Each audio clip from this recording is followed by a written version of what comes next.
Hello, everyone, and thank you for joining us today. I want to give a moment to get everything set up, and thank you all for your patience as we work in our new normal with technology. My name is Tafana Irvin, and I have the honor of serving as the Executive Director with the Foundation for Tacoma Students. The Foundation seeks to build and strengthen the Graduate Tacoma community movement to help every child achieve success from cradle to college and career. Our mission couldn't be more important as it is today in the wake of COVID-19. The Graduate Tacoma movement is made up of more than 350 distinct community partners, the majority of whom are right here in Tacoma, Washington, but many others are throughout our county, our state, and our country. We're humbled to have the ongoing opportunities to work alongside so many passionate and committed partners, and believe that together we will stand in the fight against disparities that impact our most vulnerable population. COVID-19 is making clear where disparities have all lived and is requiring us to think more purposefully about the targeted and intentional strategies we must deploy if we are to correct those pre-existing disparities that impact our populations. Our goal during these unprecedented times are to continue to live up to our organizational priorities of connecting and convening the members that make up the Graduate Tacoma movement. We seek to support our community in best understanding the challenges that are in front of us and in real time problem solve equitable solutions to improve the lives of Tacoma's youth and young adults. While each week will vary in topic and focus for Friday forums, you can be assured that our intention will be to bring to light the barriers that are impeding progress toward a better tomorrow for Tacoma's youth. Today, we'll hear direct from the Honorable Superintendent Carla Santorno about the way in which she, her leadership, faculty, staff, students, and families have all adjusted in the wake of COVID-19. And it should be no surprise that her leadership is proving responsive to the more than 30,000 students in this district. Carla Santorno has led an academic improvement effort that has increased the Tacoma Public Schools graduation rate to 89.8% for the class of 2019. That's up 59.2% from when she first joined the district in 2009 as Deputy Superintendent. AASA, the School Superintendents Association, named Carla the winner of its National 2016 Women in Leadership Award. Carla consistently says her primary goal as superintendent is to increase student achievement. Carla collaborated with Tacoma Public Schools Board of Directors to adopt the district's first strategic plan. And in 2011, they identified 4 goals and 35 benchmarks for success. An advanced data system and a strong project management office ensures transparency regarding that progress. All results are posted on the Tacoma Public Schools website. As Carla often says, what gets measured gets done. The strategic work has led to a growing number of unique partnerships, which have generated positive community support and results for Tacoma's youth. In today's climate, whole community partnership and involvement is imperative, and it is particularly encouraging to have a school district that values the power of collective impact. To that end, it is my pleasure to introduce to you all today and Carla Santorno and the State of Tacoma Public Schools address. Carla? Good afternoon. How are you? It's good to be here. Thank you for having me. I'm excited to kind of give you an overview of what Tacoma Public Schools has been about. And it definitely has been a journey. And I'm sure that most of the people, if not all of everybody who is here in this audience watching, has been a part of this endeavor, because we are definitely one that knows that we can't do it alone, and that if we're going to get this work done, we have to have other people working with us. So thank you for tuning in and listening to what a part of our journey, which of course is certainly not finished. So I want you to look at this first slide that we have, and you'll see that it is about the timeline that has been used that we are looking at. And you know, I'm always amazed when I look at this timeline, because we thought that that we've been working at this for at least 6 months. But when you look at that timeline, the first confirmed case of the COVID-19 was actually in March. So we have just been at this for about a month. And let me tell you, it is the longest month that I've ever been a part of. And I tell you, but it has been good, thorough, different work. We don't know what's going to be thrown at us every day. So I know all of you have been through some of the same things. So I'm just going to give the highlights of the timeline because it kind of gives an overview of what I'm going to talk about. First confirmed case was at Lyon Elementary School, followed closely by diagnosis at Lowell and Sheridan and Wilson. So that really began the beginning of our thinking and what we had to do. You see that on the 10th is we started meals, and that was before the governor said feed everyone. We already knew that we had a high responsibility for our schools, that we knew that there were going to be youngsters that needed to have food. So we started the meals actually on the 10th. I'm not going to go through every timeline. Large scale closure on the 12th. All schools closed on the 16th, and a directive to provide meals. And so on the 16th of March, we started meal distribution at 10 different middle school sites.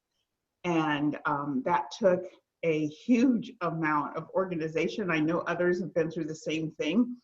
And some of you have been a part of the solution. So we had 10 middle school sites with nutrition workers coming in and preparing meals and making sure that our students were on target to get meals, and also was the first launch of our online family resources. So I'll talk a little bit about meal distribution later. On the 23rd, we started our first day camp, which was also a mandate of the governor that we were to provide daycare for our first responders and our medical professionals. We were so pleased to do that, but also know that we're not in the daycare business, so it was a huge ask, and we're proud that we have been able to do that well.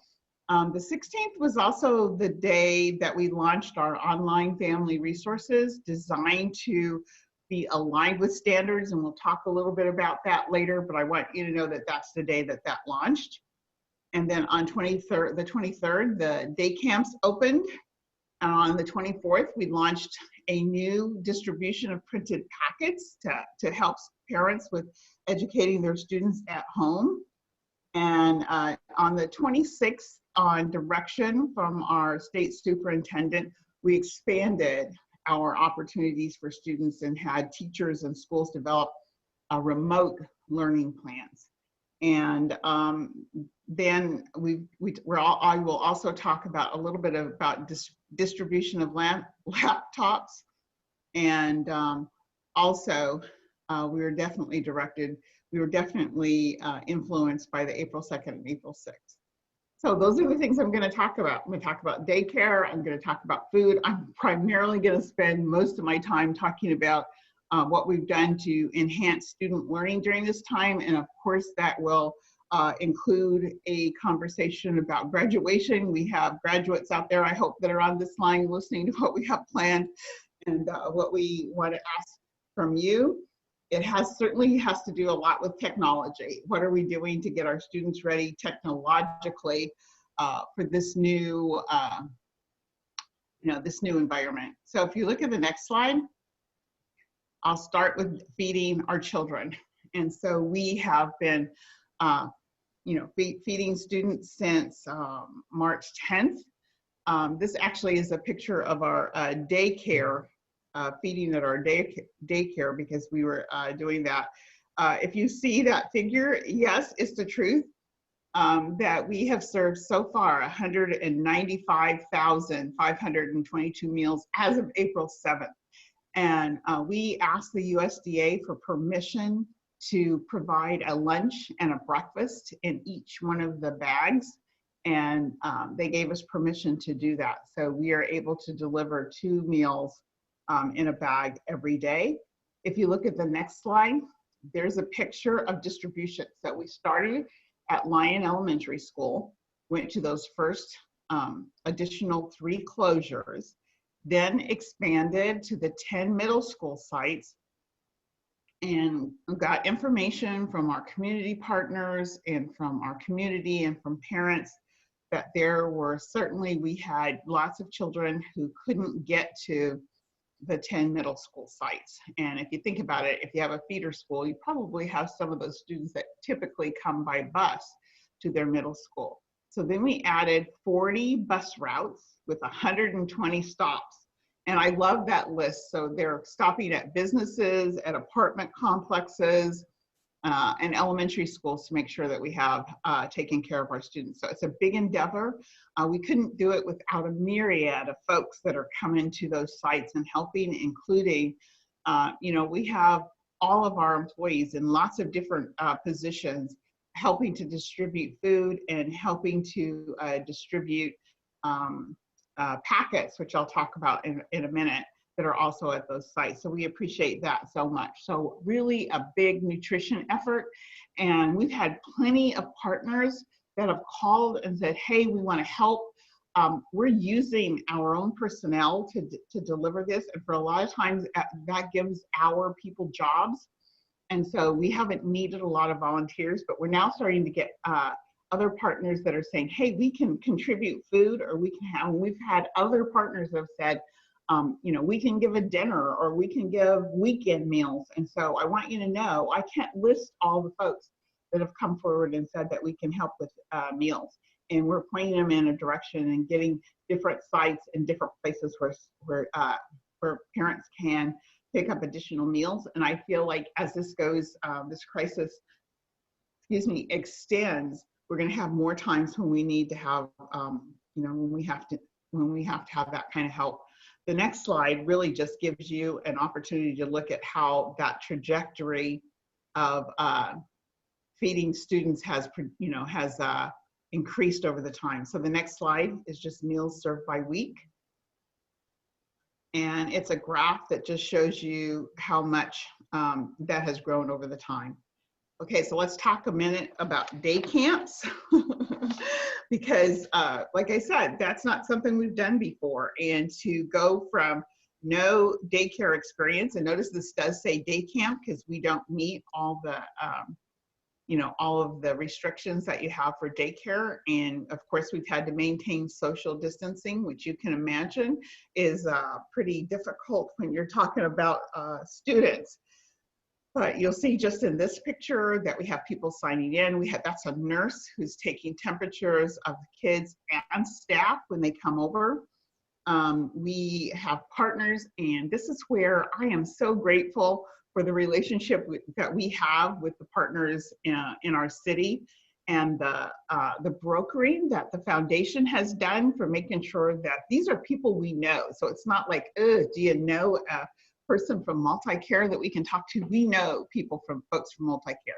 We know the Green Trike folks. We know the Greater Tacoma Community Foundation. We know all those agencies because we work together so much as a community. So that's why we're able to come together and get a day camp. So I'm going to let you know that on Thursday, April 2nd, we had 20 South Sound first responders and medical providers being served by our day camps. We currently have over 105 families in the registration process and over 100 students that are already registered and they're attending the day camp at this time. We currently have sites at Geiger and Al Davies, which is a Boys and Girls Club site, and Stanley that are providing care. And we have supported our partners by using a combination of funding sources for providing our staff, buildings and supplies, and repurposing grants. We got permission to repurpose the Wallace grant resources and local levy. And then we're also working with our partners to really get advocacy from the feds and the state, and philanthropy resources such as Pierce County Connect. Lots of partners coming together to support this registration. And we really couldn't do this work if we didn't have that opportunity. The next slide shows how important this was. I mean, so Tacoma Public Schools, their data and web development team created a mobile app for registration. It was built and deployed in less than a week, and community members could use it before the day camps opened. So again, you know, the marvels of what we can do when we get together and work together. So that's been great, and we've appreciated that. So probably, next slide, the most important thing that you want to hear about is how we facilitated learning for our students. And that's the most important work we do. We know it, and we're good at it. And so, you know, we've known how important it is. So even before the superintendent of instruction said, hey, get some stuff together for our students, we were already in the process of getting ready. There was so much happening right away with us looking for instruction for our students. So we did a combination of things in the beginning. First, I think it's important to know that we have been working around the clock to identify barriers for students, staff, and community. We recognize that what we do in this break can't replicate the magic of the classroom. Our teachers do incredible things. Our support staffs help those teachers. Our custodians keep the buildings clean. We have principals that help set that climate. And so we know there are so many things that happen before this education can take place. But we also know, we knew for sure that even before the closure was announced, that we were going to need to have an augmented system that supported students while they were at home. So our teaching and learning team, under the direction of Marie Verhaar, who is incredible, and her team is incredible and includes teachers, they compiled meaningful at-home learning packets for students in preschool through 12th grade. I had to go to the CAD building for essential business the other day, and they were all lined up against the hall because we're getting ready to distribute a new session. And so these are activities. They're not fill-in-the-blank worksheets. These packets and online resources are focused on the Washington State learning standards and offer meaningful opportunities for learning. We've included reading, math, science, social studies, and physical education in the packets. And at the same time, we have that family resource webpage that created offerings for online learning platforms. So they're not just random activities. These are aligned with each one of those grade levels and each one of the content pieces for students in high school. You know, so an algebra packet and you know, different packets that are totally related to their learning. And we will release soon. I think if you look at the next slide, we will be releasing packets that on the 14th, April 14th, that will be the third iteration of what we're doing, because we want you to be able to, you know, we want to keep those fresh and ready to go. So that'll be our next packet that we'll put out. So I'm proud of what they've done with those packets. Then the next slide is when our state superintendent came out and said, hey, this is going to go longer than we thought, and we need you to have a more teacher-based, you know, lessons for, you know, the balance of this closure. Noted is the whole child lessons. If your family is like mine, everybody's had a different level of stress. And so this can't be just about classroom learning and you know, the knowledge. It also has to continue our whole child lessons. This is a great time. I love the mom and the daughter that are at that first slide breathing, because we have to teach our students ways to continue to identify ways that they can identify their emotions and that they can have stress management. This has been a real time to teach each other about how to help each other and how to have empathy and to care for. This community is so awesome at coming together and taking care of each other, and it's been demonstrated in so many different ways. I had a friend call me the other day and said, "Hey, Carla, I've got a group of families here that want to adopt a family and provide groceries, while this works, and we'll do it once a month." And so that empathy is incredible, and it needs to be spread to our youth, and also teaching them about goal setting and problem solving and continuing the work that we need to do as we go along has been really, really important. So in the next slide, then, what we've really developed in response to the state superintendent, Chris Rakedahl, said, we really want daily, weekly communications from teachers. We want a site-based teacher designed activities. We want teachers to provide opportunities for feedback and assessment, and we need technology to help deliver. So this certainly has been a second phase of the work that we've had to do.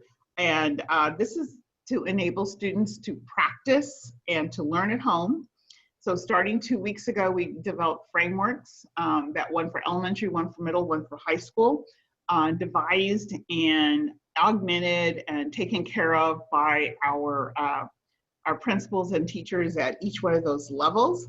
And our teachers have been lesson planning and delivering instruction based on priority standards. And that priority standards, I want you to remember that, because that's important, is that there are standards that guide the primary learning and content for each grade level.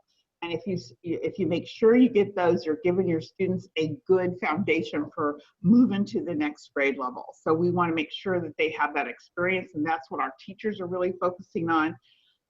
Certainly the technology was new for many of our students. For many of our teachers, the technology was new. And so we've put together some live professional development and on all the different tools that you could use. I'll be honest that before this time, I didn't know what a team network was, but now I know how to operate it. And actually today, before this podcast, I even learned a new feature on Zoom, where you can push a button that says, fix your appearance. So I'll be using that one on and on again.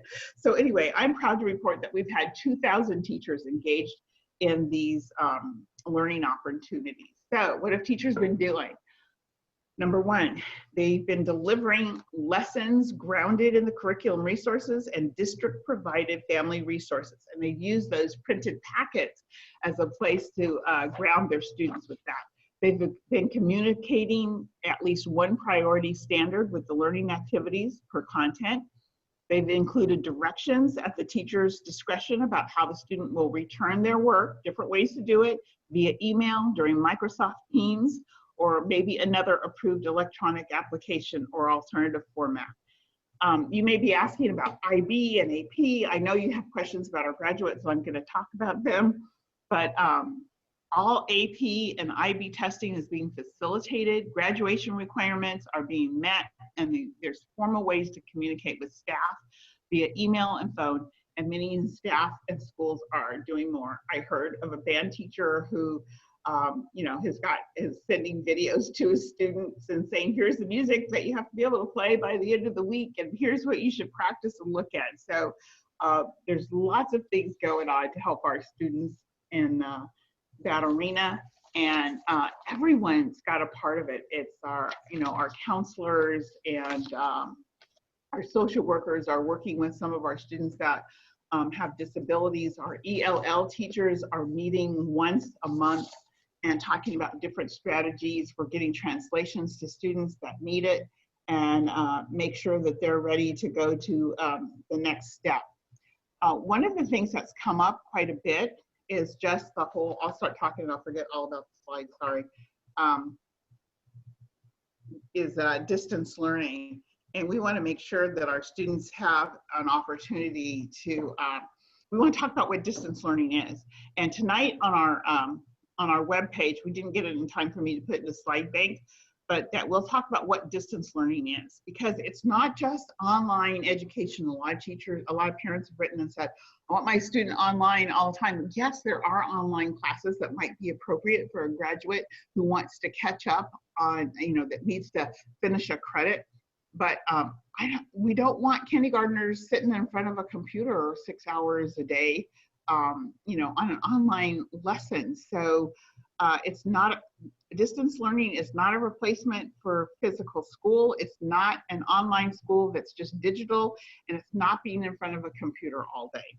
It's weekly learning assignments. It's videos that you can see in activity. It's where you can see a problem-based lesson, perhaps and we have publishers that have gone with our curriculum that are providing those things. So it's communication, phone, email, Teams, and also lots of potential for students to student. So look at that tonight when you get home. Look at that framework that we have, distance learning guide that's on our website. I think it'll be really, really helpful.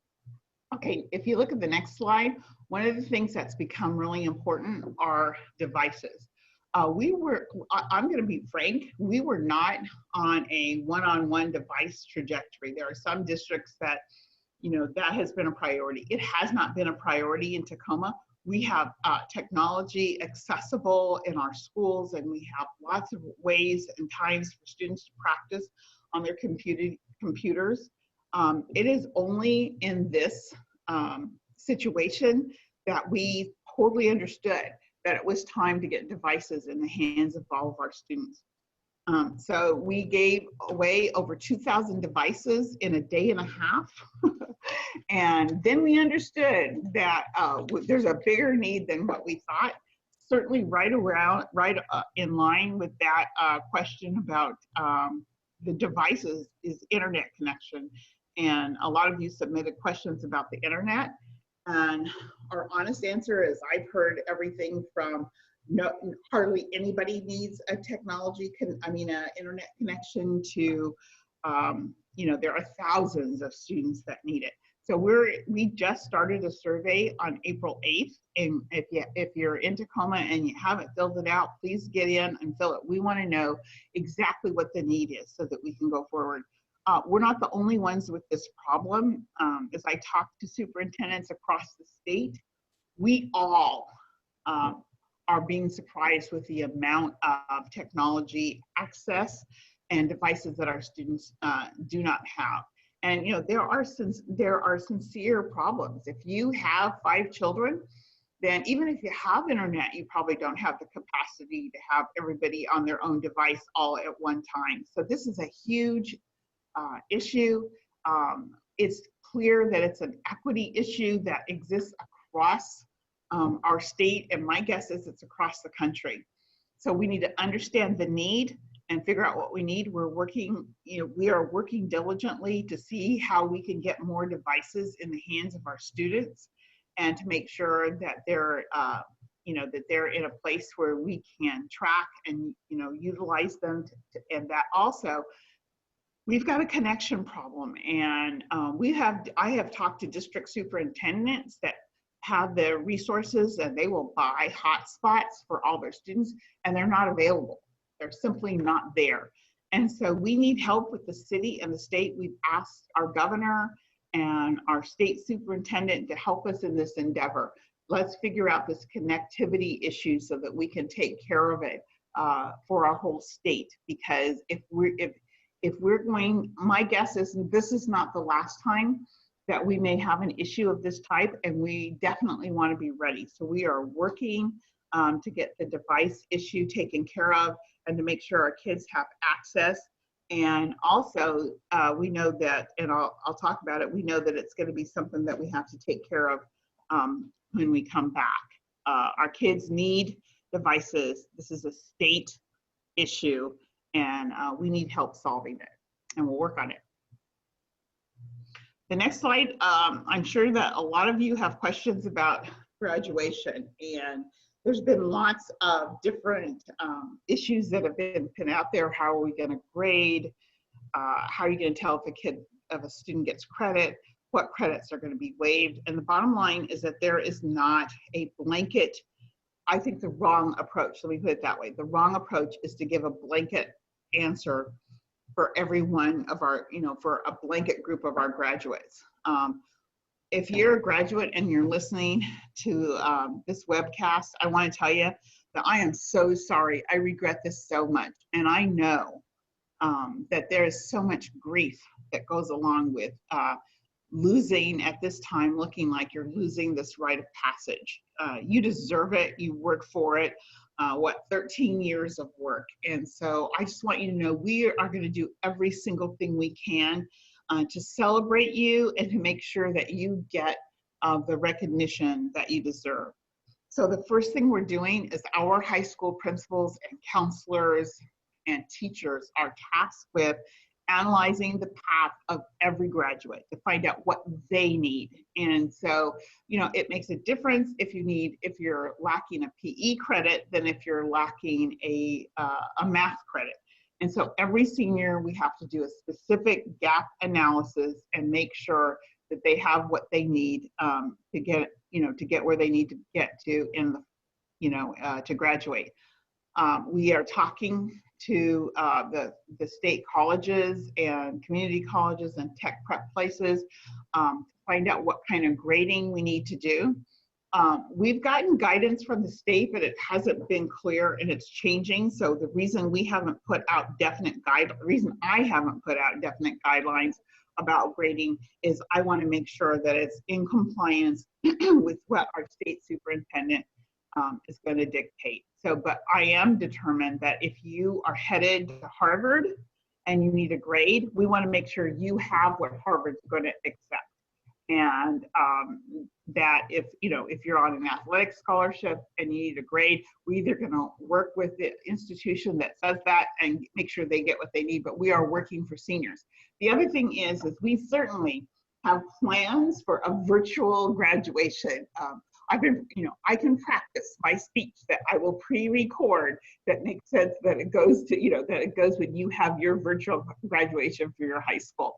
We can still get speakers, we can still get community folks to record theirs. We could take a picture of you and put it, we can have the board member accept you and graduate you. We've got lots of ideas. And we don't know what the guidance is going to be by June, whether or not we can go ahead and have a regular graduation. I doubt seriously if we're going to be able to gather the amount of people that we would have had at the Tacoma Dome for a graduation.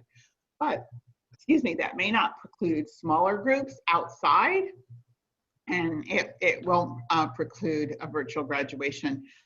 Director Keating at the board meeting last night said there's a national movement to have every person adopt a senior graduate so that they get a special celebration that's just for them.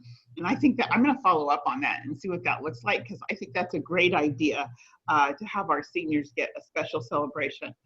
Each one of our high school principals is planning some kind of a gathering, virtual, with their graduates to find out, what our seniors are worried about and what issues they have and how we can make sure that we take care of you. I'm invested in that. That graduation is an important rite of passage. We can't give you a typical graduation right now with the information that we have.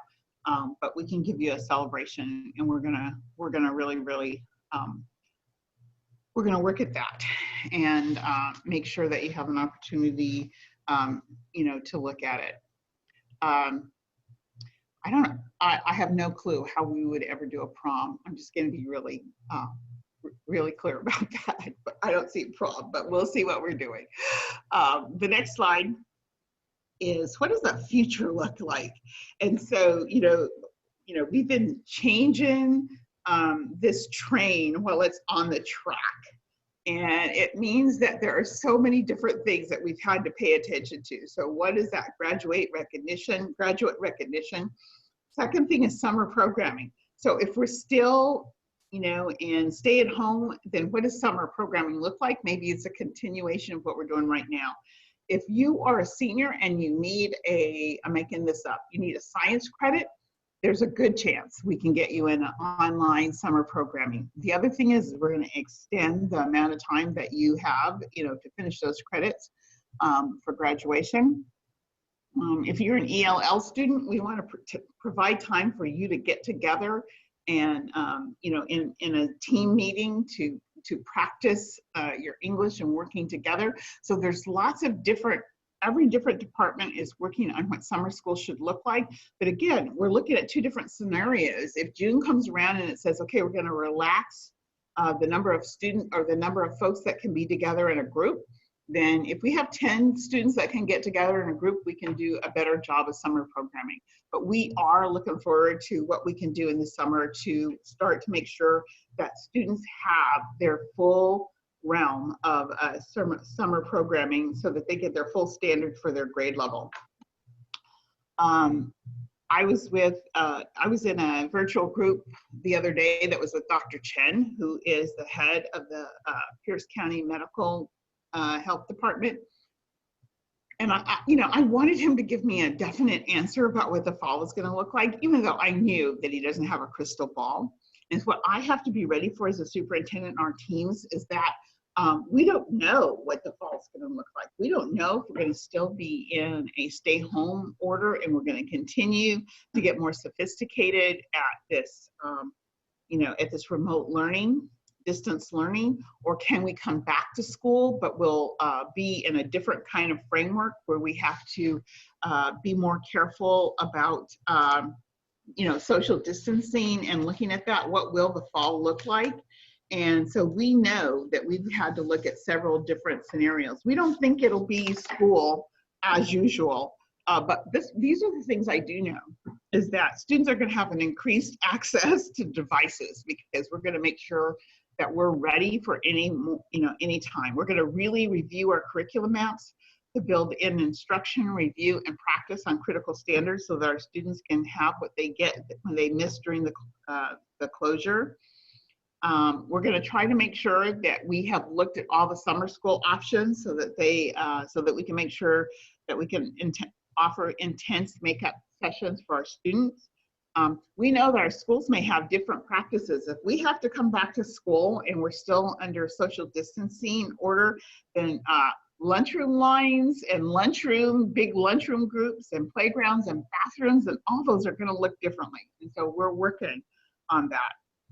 In this new environment, we will continue to focus on the whole child because we have got to make sure that our students have a new resilience and persistence and resolve to take care of themselves, to take care of others, and to be supportive, to all the things that are going on. We'll need our counselors more than ever to work with community partners. All of us are going to have to work on the mental health and the physical health of our students because it'll be more important than ever. We need to continue to build these partnerships that really speak to how we work together and how we come together in this huge puzzle and make sure that we take care of.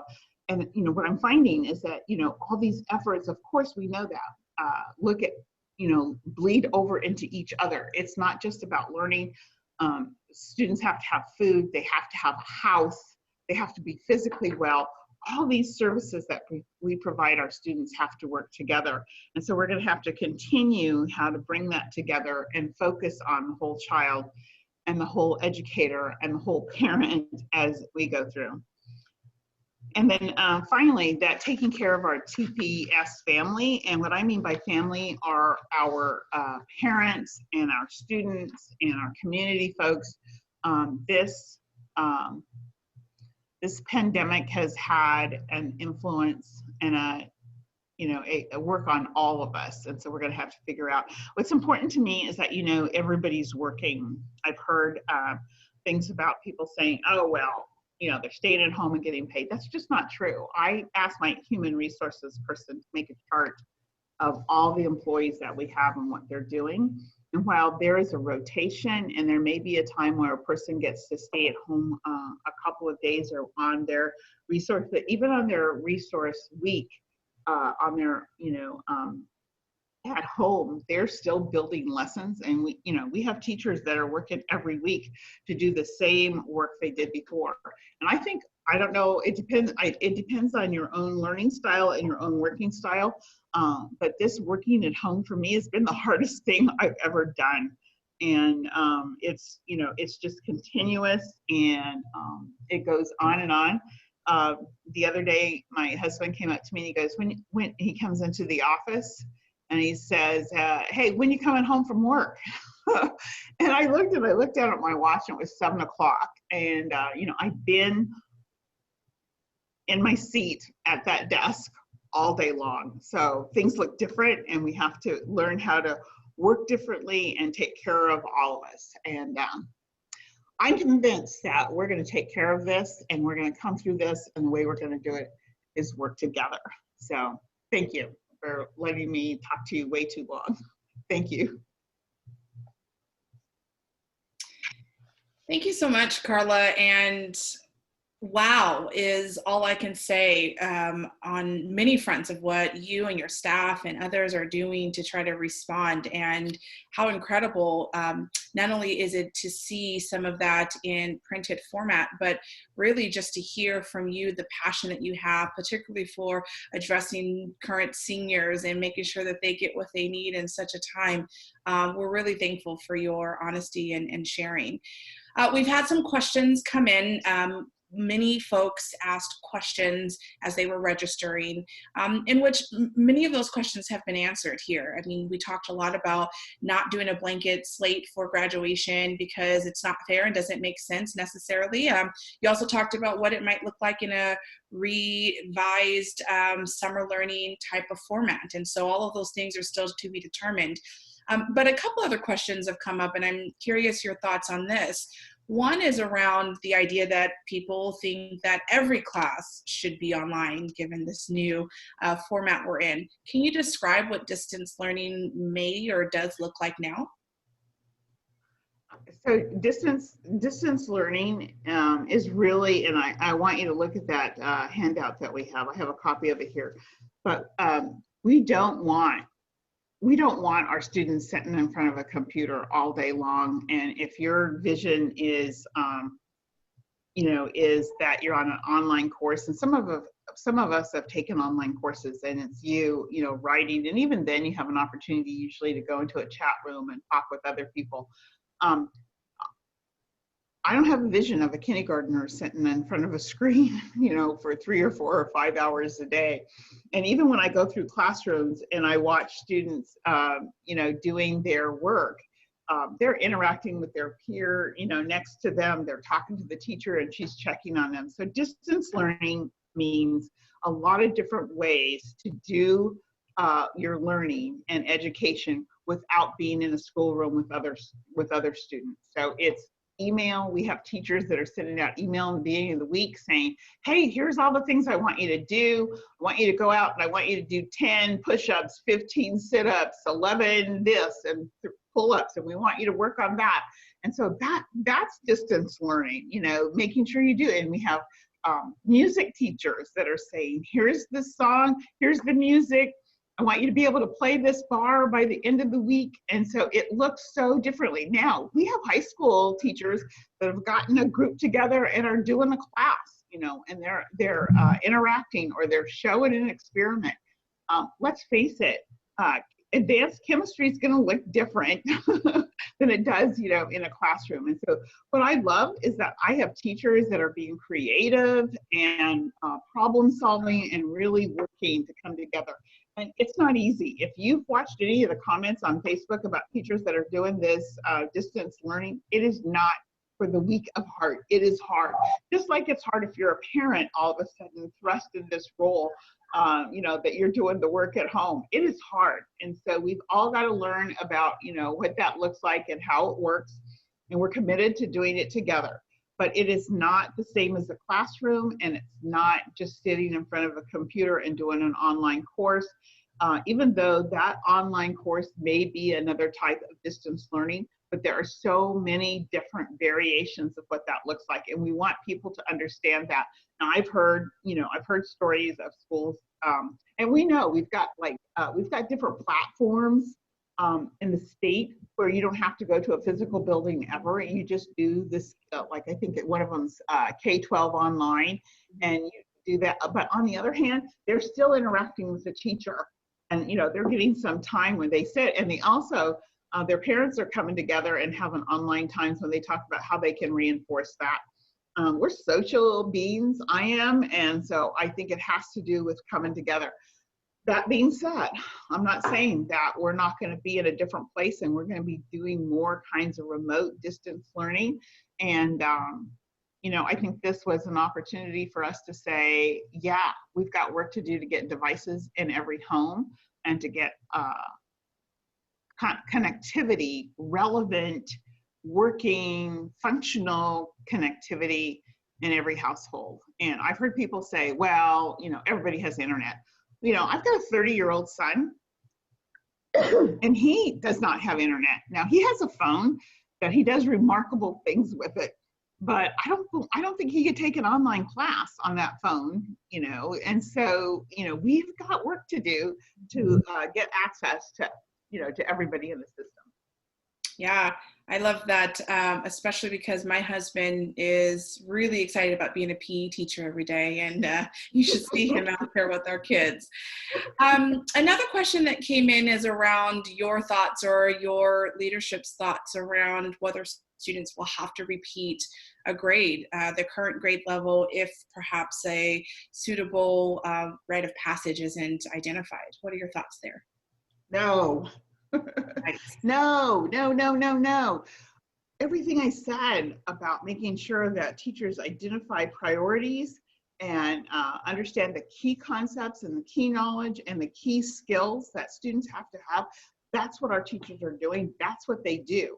Now, I'm not saying that, I've been real honest saying that it's not the same as having you in the classroom, but they are working to adapt to a new style and a new forum and a new learning platform to make students have that. And we've got a summer, it's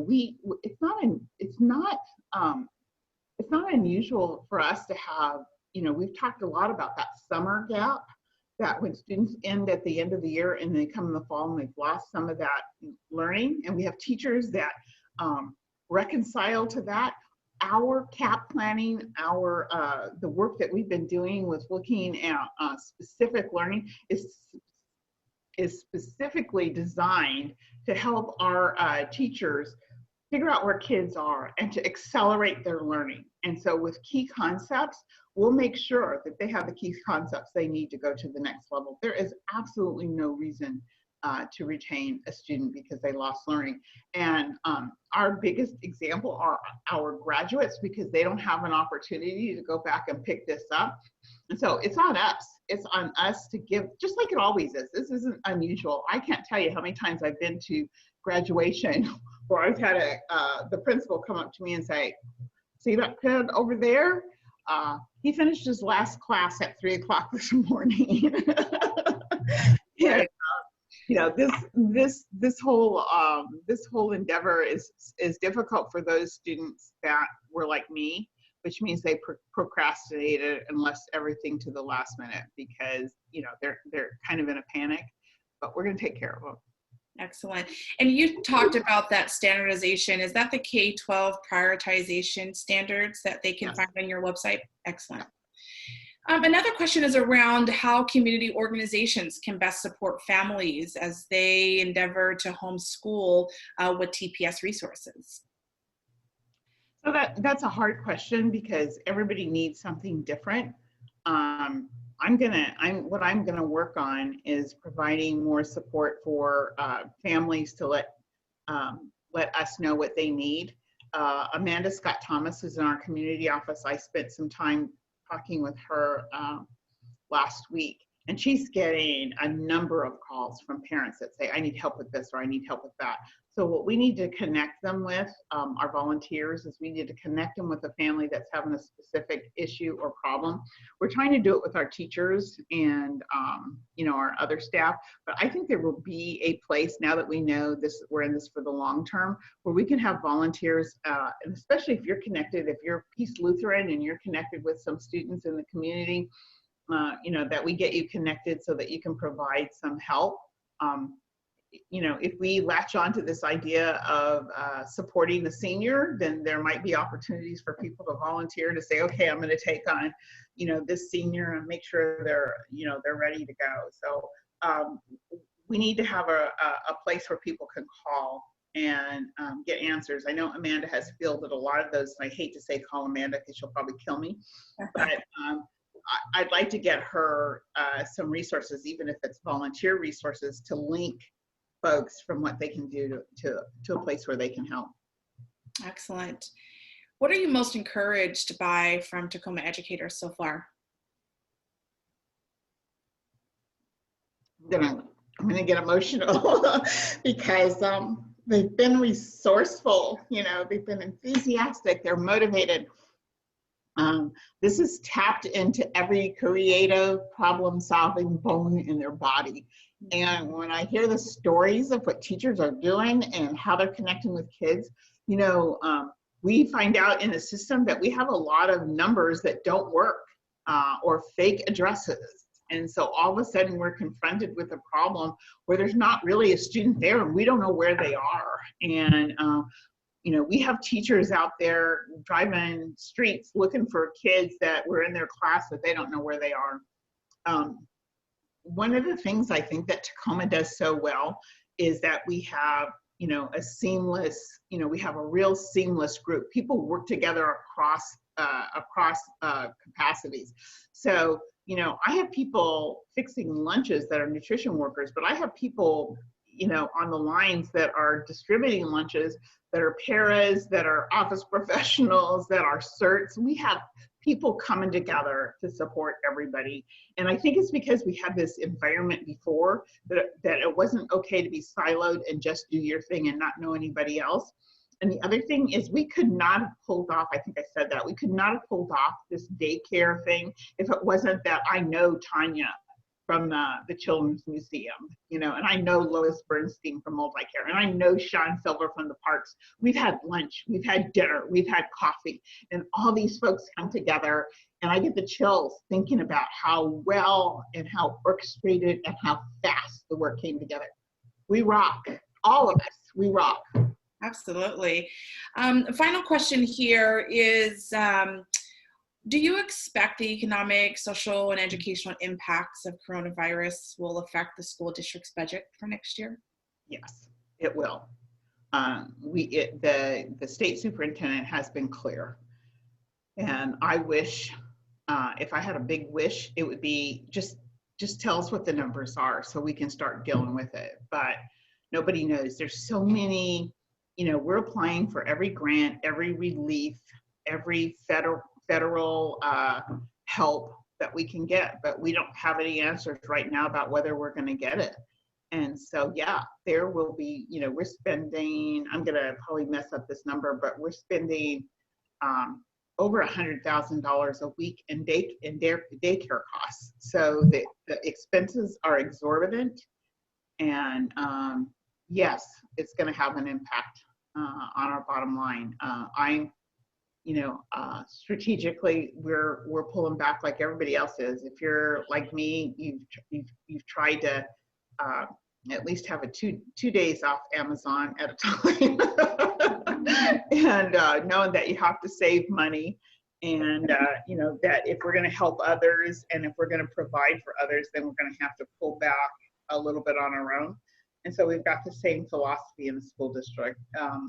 If we don't need it, we're not going to spend it, because trouble is going to come. I don't want to be a doomsday, because I don't know what it looks like, but we know that we should be, and we've been told by our state that we should be pulling back, and we are. Oh, Carla, I just both personally and professionally, I'm always so humbled and honored to work alongside you and all of the different demands and things that you've done. It's incredible. Thank you so much for joining us today and being a part of our first Friday Forum, but really helping community to hear a little bit about what's happening and where some of the challenges will lie. It never ceases to amaze me that Tacoma rolls up their sleeves and gets work done when they need to.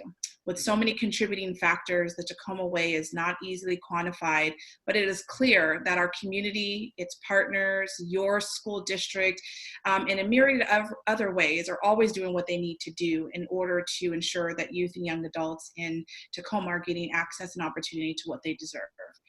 For those listening, we encourage you all to continue to share with us your resources as more becomes available so that we can share them on tacomalearns.org website.